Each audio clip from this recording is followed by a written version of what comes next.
নমস্কাৰ, মই বিবেকানন্দ বৰা।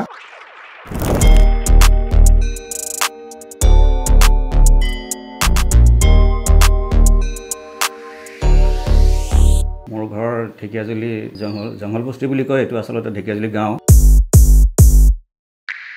মই সোলাৰটো প্ৰায় ইয়াতে পাইছোঁ, আপোনাৰ ইউটিউবত পাইছোঁ, তাৰপিছত নিউজতো পাইছোঁ। তাৰপিছত ইয়াৰ সুবিধা যথেষ্ট আছে বুলি শুনিলোঁ। শুনি পেলাই মই আমাৰ স্থানীয় এজন ডিলাৰৰ লগত যোগাযোগ কৰিলোঁ। তেওঁলোকে গোটেইখিনি কথা মোক বুজাই দিলে। বুজাই দিয়াৰ পাছত মই তেওঁলোকৰ লগত গোটেইখিনি কথা পাতি লৈ তেওঁলোকক মই ইনষ্টলেশ্যন কৰিবৰ কাৰণে দিছোঁ। ইনষ্টলেশ্যন ভাল হৈছে মোৰ। এতিয়া বিলো কমি গৈছে।